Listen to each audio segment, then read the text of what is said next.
Cette partie est super intéressante parce que la monnaie n'est pas créée en Afrique. Donc, il faut qu'on sauvegarde cette monnaie. Des fois, les microfinances disparaissent avec la banque. Et ce n'est pas pour tout montant que nous demandons une garantie. N'oubliez pas, la banque aussi calcule ses risques. savez-vous ce que fait réellement une banque au-delà des guichets? Quel est le rôle pour les jeunes, les commerçants, les étudiants? Et surtout, est-ce que ça peut changer quelque chose pour votre vie ici ou partout ailleurs? Bonjour à toutes et à tous, bienvenue dans Banco Pro, le podcast de Bank of Africa Togo qui démystifie le monde bancaire pas à pas de manière claire et humaine.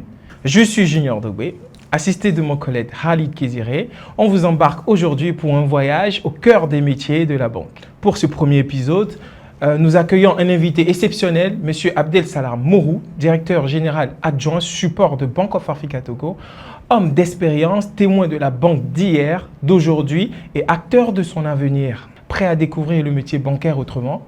C'est parti.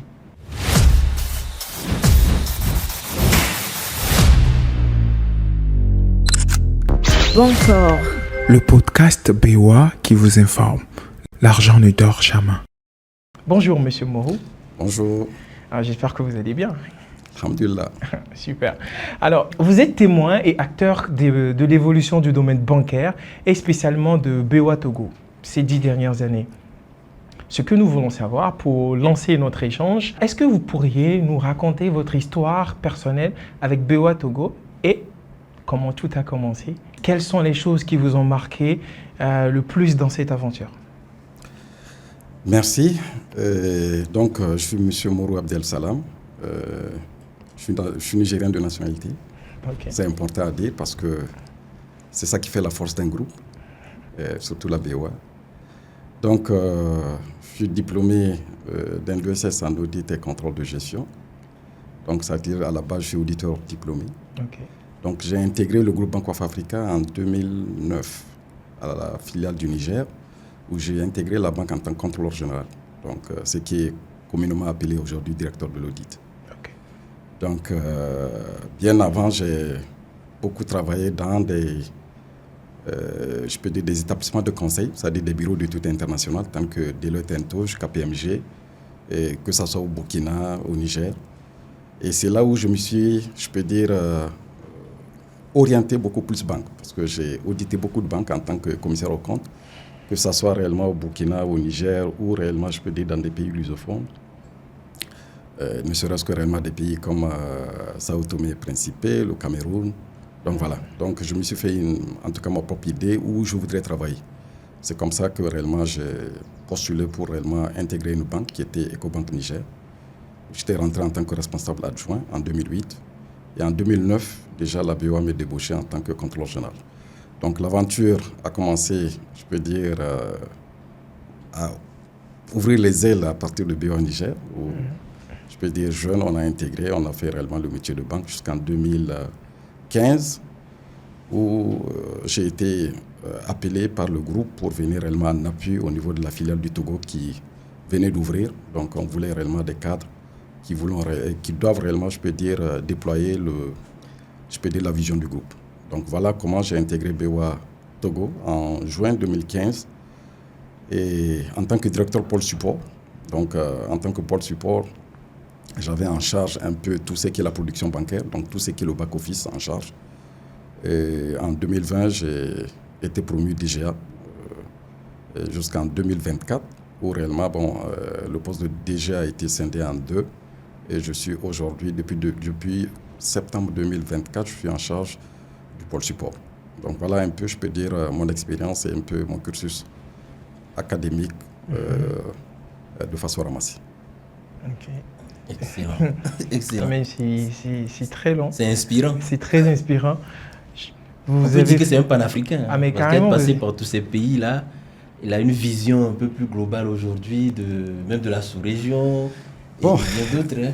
De toute façon, comme on le dit, nos études aujourd'hui sont beaucoup plus fixées sur de l'espace communautaire. L'OADA, en termes de juridiction, et aussi réellement en termes de vision économique, c'est beaucoup plus l'espace. Donc, techniquement, aujourd'hui, c'est ce qu'on voit partout, que ce soit réellement sur les bancs ou réellement de façon globale dans la gestion des affaires, parce que nous sommes dans un monde planétaire. Donc aujourd'hui, tout se sait avec réellement la technologie, parce que nous, à notre temps, on n'avait pas les téléphones. Hein. Vous avez tout aujourd'hui, mais nous, à notre temps, quand on était sur les bancs, il n'y avait pas de téléphone, il n'y avait pas de Google, il n'y a rien. Il n'y a pas de chat Voilà, GPT. voilà, il n'y a rien. Donc Oui. voilà, aujourd'hui, pour les jeunes qui veulent apprendre, tu n'as plus besoin d'aller sur un banc, t'asseoir. Tu peux tout apprendre réellement à partir de la technologie. Ouais, mais vous, ce qui est très intéressant avec votre profil, si je peux me permettre, c'est qu'on voit bien que tout au long de votre parcours, vous avez pratiquement tout fait du secteur bancaire. Bon, En tout cas, les points les plus importants. L'avantage de l'audit, c'est ça. Nous avons une vision de 360 degrés de la banque, que ce soit la banque ou toute institution dans laquelle vous travaillez. Parce que nous abordons toutes les thématiques, du commercial jusqu'au juridique, et en passant réellement par les opérations, en passant par les crédits. Tu as une vue globale de toutes les opérations et aussi de la réglementation. Parce que n'oubliez pas, la banque n'est rien d'autre qu'une institution financière qui collecte de l'argent, qui donne du crédit et qui assure des opérations sur les comptes des clients, c'est-à-dire les moyens de paiement. C'est ça, la banque. C'est 3 aspects: la collecte de l'argent, l'octroi de crédit et assurer réellement les moyens de paiement sur les comptes des clients. C'est ça. Ah, vous avez anticipé ma question. Je m'apprêtais à vous demander justement en quelques mots ce que représente la banque aujourd'hui en Afrique, plus précisément au Togo, mais en 3 points. C'est ça, hein, de façon classique, une banque, c'est déjà une institution financière. Donc, quand on dit institution financière, c'est déjà un établissement qui est régi réellement par un agrément. Donc, qui collecte l'argent, qui octroie des crédits et ensuite qui assure les moyens de paiement sur les comptes des clients. De façon réellement, je peux dire, ramassée terre à terre, c'est ça. Il faut comprendre que la banque, elle collecte, c'est-à-dire l'épargne qui est au niveau des gens, elle les récupère à travers des comptes que les gens versent. Ensuite, elle donne des crédits à des gens qui sollicitent, qui ont des besoins de financement. Et en 3e point, c'est le service. Ça veut dire qu'elle assure des opérations sur le compte des clients, les moyens de paiement, que ce soit les virements, que ce soit réellement les retraits, que ce soit les paiements digitaux, les cartes, tout ça, c'est ça. Donc voilà un peu ramassé. Ah mais justement, revenons sur le digital, Khalid. Toi qui es un pionnier de ce domaine, justement, dis-moi, on sait bien qu'au début de la banque, il n'y avait pas ce côté digital où depuis la maison, on peut tout faire. Et maintenant, aujourd'hui, tout le monde ne plébiscite que ça. Pouvoir faire des virements depuis chez lui, plus besoin de venir consulter son compte depuis la maison et tout. Je me dis que c'est carrément une avancée majeure. Et vous, M. Moreau, qui avez assisté à comment ça se faisait avant et ce changement aujourd'hui, comment vous interprétez tout ça et quel est votre point de vue, votre appréciation par rapport à comment la génération d'aujourd'hui fait une fixation sur ce côté digital de la chose? D'accord. C'est vrai que au début, on ne fait pas réellement la digitalisation n'était pas réellement connue. Je me dis que c'est l'un des enjeux aujourd'hui même d'actualité de la banque de demain. Mais il faut reconnaître que réellement dans la banque, c'est déjà un métier normé, comme je l'ai dit. Ça veut dire qu'il y a une réglementation qui l'encadre. On a un gendarme financier qui regarde tout ce qui se passe dans la banque, qui se trouve être la BCA. Donc, dans un des aspects réellement de la banque, nous devons regarder le taux de bancarisation. Et aujourd'hui, en tout cas pour illustrer cela, je me dis pour atteindre un taux de bancarisation très élevé, nous sommes obligés d'aller dans la digitalisation. Parce qu'il y a beaucoup de freins qui amènent les gens à venir vers la banque. Mais aujourd'hui, avec tout ce qu'on a vu, les éclosions des fintech, on a compris, ou bien réellement les telcos qui sont là aujourd'hui, on a compris que pour bancariser davantage, il faut aller vers la digitalisation. Donc notre slogan qui est la banque de proximité, on doit dépasser ce slogan pour dire, pour amener cette banque de proximité, il faut aller réellement sur la digitalisation. De la maison, il faudrait qu'on ait des portails pour que le client puisse faire ses opérations de là où il est assis, sans se déplacer pour venir à la banque. Et je crois qu'aujourd'hui, la banque d'aujourd'hui est en train est sur ce chemin. Il reste à faire, mais beaucoup de choses se sont faites réellement, je peux dire, dans les 10 dernières années. Je prends le cas de la banque. Nous étions réellement dans les histoires de retrait guichet. Mais aujourd'hui, nous sommes réellement jusqu'au paiement Visa, des TPE qu'il n'y avait pas. Et voilà, nous avons MyBio et je peux dire, des plateformes qui nous permettent aujourd'hui à un client de regarder son solde, de commander une carte, de faire même des demandes de crédit si réellement le développement arrive, parce que c'est là où nous sommes en train d'y aller. Donc, moi, je suppose qu'aujourd'hui, nous n'avons pas le choix. De part déjà le contexte qui nous sied. Oui. Ça veut dire qu'aujourd'hui, on a une concurrence rude. Il y a des fintechs qui sont en train de se développer, qui sont en train de concurrencer les banques. Donc, si les banques ne se mettent pas réellement, je peux dire, dans la droite ligne réellement de la vision aujourd'hui technologique, Si, si. ça veut dire qu'ils vont rester réellement en marge réellement de leur élan Eh oui. économique. Donc, moi, je suppose qu'aujourd'hui, l'avenir des banques, surtout en termes même de commission, c'est beaucoup plus le digital. Le digital. Sur ces mots, vous avez dit tout à l'heure, il y a de cela 10 ans, ce qu'on a fait, c'est qu'on s'est permis de faire une analyse globale de Bank of Africa Togo depuis son arrivée au Togo, en 2013 je veux dire, et à aujourd'hui. Et si vous permettez, on va vous présenter ce qu'on a trouvé. On va dire que BOA Togo arrive au Togo, carrément à la filiale togolaise de Bank of Africa arrive en 2013. Oui. Et le lancement a été fait avec un capital de 15,5 milliards de francs CFA. Et l'ouverture s'est faite avec 2 agences directement, le siège et l'agence Frojadin. Tout à fait. Et pour 40 collaborateurs. Ouais. C'est ça. Déjà, c'est impressionnant de se dire qu'avec 40 personnes déjà, on peut faire tourner une banque. En 2024, Badiza a fait un bilan de 231 802 000 francs CFA. C'est quand même beaucoup, avec un effectif de 195 collaborateurs pour 14 agences. Bon, 13 agences et un centre d'affaires. Tout à fait.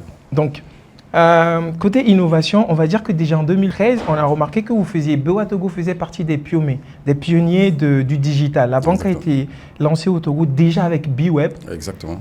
qui est aussi une plateforme digitale où ouais. des gens pouvaient déjà faire des opérations. Avec des tokens de sécurité. Ah si, Voilà. j'aimerais bien que vous nous en parliez, comment ça a été accueilli, tout à l'heure que j'ai fini.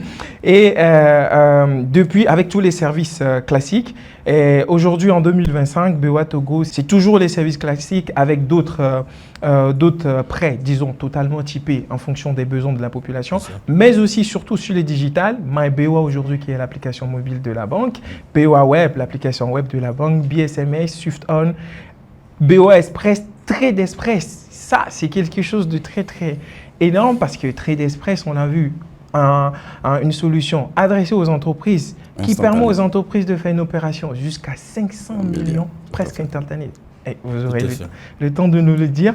Et dans le secteur, dans l'impact sectoriel, on a toujours les programmes qui permettent l'inclusion des jeunes, des femmes. À l'exemple de BOA Femmes Entrepreneurs, il y a une édition encore cette année. Il y a le programme Clé PTAE qui est reconduit chaque année. Les avances sur stock, pack business, livret jeune, tout ça vraiment pour mettre en avant l'impact sectoriel, bien se positionner. Et on va finir avec les partenariats. Tout à fait. Les partenariats, il y en a plein. Toutes ces informations que je suis en train de citer, vous pouvez les retrouver sur le site web de Bank of Africa Togo, www.boatogo.com.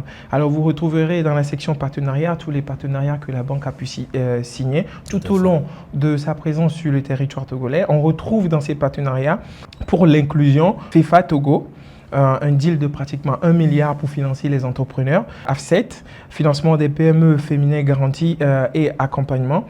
Fondation AEA et Bon Féminin, un deal de pratiquement 50 millions, mise à disposition pour l'autonomie de la femme. Et j'en passe, il y en a plein.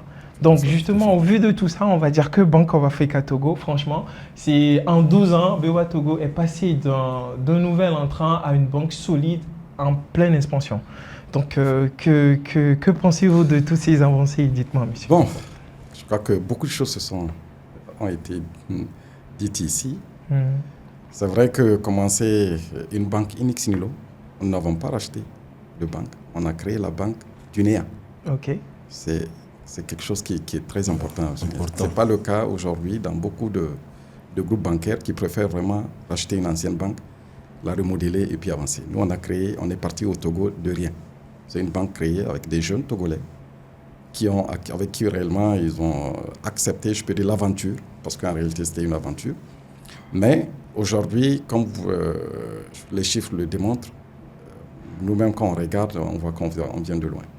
La BOA Togo aujourd'hui, en termes, je peux dire, de chiffres clés et de fondamentaux, réellement, je peux dire, de ratio, nous sommes une banque qui se porte très bien. Très, très bien même. OK. Voilà. Donc, Je ne parle pas en termes de part de marché ou en termes de collecte de ressources, mais en termes de fondamentaux, c'est-à-dire exigences réglementaires. Nous sommes une banque qui se porte très bien. Nous sommes au vert sur tous nos ratios. Donc, aujourd'hui, on est à plus de 195 collaborateurs, 195 familles, ou 200 je peux dire. Peut-être il y a des derniers recrutements, parce qu'on a recruté récemment des caissiers qui sont en train de partir. Donc, c'est juste pour montrer la contribution de la banque dans l'économie. Ça veut dire qu'il y a 200 familles qui sont réellement, qui sont pris réellement, je peux dire, en charge par la banque. Ça, c'est un. 2, il faut regarder le nombre de clients. Je ne l'ai pas vu, mais en réalité, il faudrait aussi regarder le nombre de clients qu'on a. Parce qu'on a quitté une banque insinuant, voilà, il n'y a rien. Et aujourd'hui, il faut regarder le portefeuille de clients. Ah, mais si. Voilà, donc c'est important réellement de le souligner. Et aujourd'hui, c'est juste pour revenir sur les enjeux de la banque. C'est comme je l'ai dit, je le rappelle encore, la banque, elle est dynamique en fonction réellement, je peux dire, de la réglementation. Nous avons beaucoup de contraintes réglementaires qu'il faut respecter et beaucoup de banques n'arrivent pas à tenir. C'est ça la force de la BOA parce que nous sommes un groupe qui est solide, qui est derrière réellement une grande banque derrière la BMCE. Donc du coup, aujourd'hui, tout ce qui est innovation technologique ou innovation réglementaire, elle est déjà implémentée dans le groupe et les filiales suivent. Donc de telle sorte que nous ne sentons pas réellement, je peux dire, la pression du gendarme financier ou réellement, je peux dire, d'une technologie qui arrive. Donc derrière, il y a déjà réellement, je peux dire, un groupe solide qui est là et qui réellement nous permet d'avancer sur le marché. En termes aujourd'hui, je peux dire d'innovation, comme tu l'as si bien dit, nous sommes partis réellement des offres classiques. Et c'est là où réellement le parcours client est très important. Parce que ça permet aujourd'hui de comprendre que la BOA très tôt avait compris qu'il faudrait s'adapter. Ah, justement. Nous nous appuyons beaucoup plus sur le parcours client pour adopter nos offres. Et aujourd'hui, vous allez voir, nous sommes l'une des banques qui ont des produits adaptés à chaque cible de la population. Et ça, oui, c'est vrai. Pendant nos recherches, on l'a même vu avec les packs. Aujourd'hui, on a vu qu'en fonction de la cible, bon, pour ne pas dire du profil, il y a un pack bien précis qui est destiné au profil. Et dans ce pack, on retrouve... Un travail de segmentation qui a été fait pour répondre vraiment aux besoins. Et juste, pour replacer, tout à l'heure, vous avez dit le nombre de clients. On a eu un chiffre tout à l'heure, on est approximativement dans les... BOA Togo enregistre approximativement dans les 70 000 clients à date. Donc de 0 à aujourd'hui 70 000. En 12 ans quand même. En 12 ans. Donc, et pour le nombre d'agences, on n'est pas... Oui, 14 agences. Oui. Et je me dis peut-être que c'est aussi dû à le fait que vous êtes, BOA Togo est arrivé à vraiment proposer des produits bien pensés pour des profils types. Tout à fait. Tout à fait. En fait, c'est le cas. La particularité, ce qu'il faut comprendre, c'est qu'aujourd'hui, ce n'est même pas que des agences. Il y a des agences, il y a des espaces business. Exactement. Et un centre d'affaires. Le centre d'affaires pour gérer les grandes entreprises, l'espace business pour répondre directement à la problématique des PME, PMI, et les agences pour gérer toute la clientèle retail qu'on va appeler la clientèle particulière, les particuliers. Ouais, donc c'est une stratégie bien segmentée, bien ficelée pour répondre. Non, ce n'est pas que dans les produits, mais aussi même dans l'organisation. Et c'est là où je vais renchérir sur ce que Khalid vient de dire. En fait, c'est ça l'avantage, ou bien réellement notre agrément. On a eu l'agrément pour venir financer l'économie togolaise. Et pour parler d'économie togolaise, c'est de prendre tous les pans de l'économie. Du particulier jusqu'à la corporate. Et réellement du particulier, même des jeunes, des femmes, comme tu viens de le dire dans le cadre des partenariats. Nous avons essayé d'adresser le mieux que possible des produits adaptés à chaque tranche de type de genre de la population. Et ça, on le sait très bien parce qu'aujourd'hui, même parmi les jeunes, nous avons différents types de jeunes. Il y a des jeunes qui sont à l'école. Il y a des jeunes apprentis qui sont en train d'apprendre. Il y a des jeunes qui sont en train d'entreprendre. Donc, à chaque type de frange de population, on a une offre et un produit adapté avec une plateforme qui y va avec. Et cette partie est super intéressante parce qu'on a remarqué ce produit, le pack Mon Business. Au début, quand on est tombé dessus dans nos recherches, on pensait que c'était adressé exclusivement que pour des entreprises formalisées. Mais en fait, en profondeur, non. C'est beaucoup plus pour des entrepreneurs non formels. Non formels, en fait, c'est ça. Justement, on remarque... Ça les permet de grandir davantage. L'accompagnement, c'est ça vraiment l'objectif de la banque, c'est de les permettre de grandir. Ils vont quitter d'une situation A les faire grandir pour devenir plus tard des vrais acteurs de l'économie. Ils vont embaucher, ils vont injecter des ressources, ils vont développer leur secteur d'activité. Et tout. Donc ça les permet de grandir. Tout à fait. Alors, c'est passionnant d'entendre votre point de vue de banquier, mais qu'en est-il des clients et du grand public? Nous avons tendu le micro à quelques Togolais pour avoir leur perception. Donc, si vous le permettez, on va faire passer cette petite vidéo qu'on a fait pendant le micro-trottoir que nous avons fait.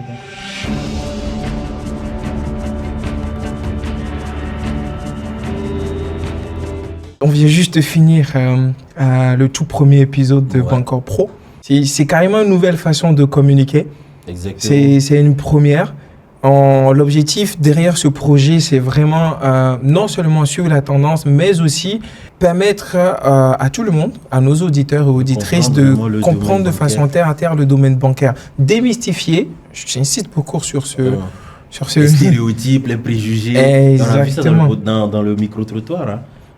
Tous ces avis-là que les gens ont sur les banques et tout. En fait, c'est pas toujours simple, comme on l'a dit, c'est l'information. Il y a celui qui doit chercher l'information, celui qui doit aussi donner l'information. Je pense que nous, on est bien dans notre mission de vulgariser cela le maximum possible pour que les gens puissent mieux comprendre de façon vraiment terre à terre et comprendre que c'est d'abord un acteur qui est là pour les aider à grandir.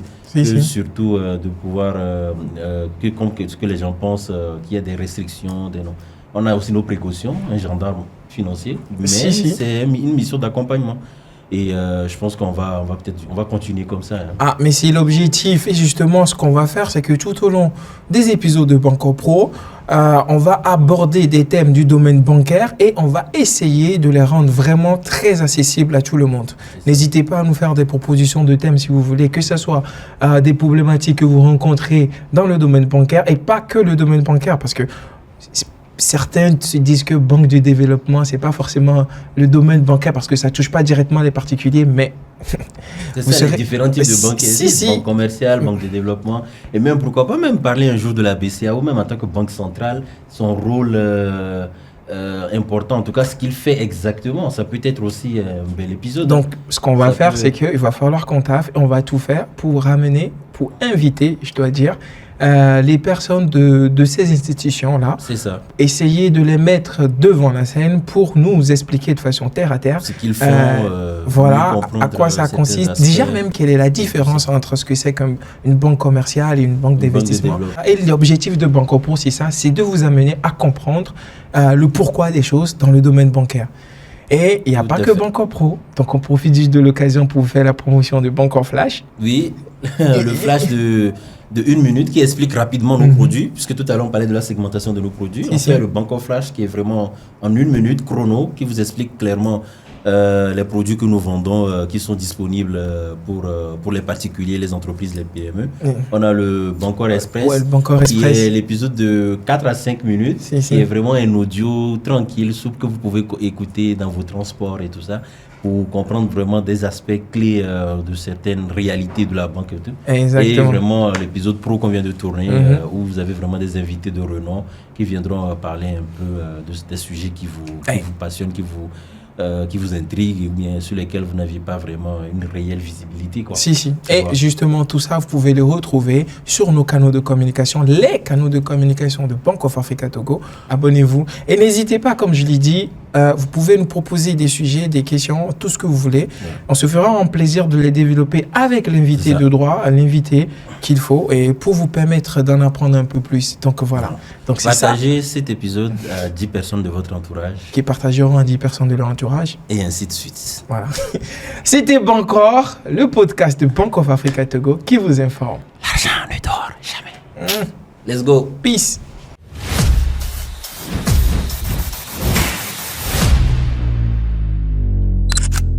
Bancor, le podcast BOA qui vous informe. L'argent ne dort jamais.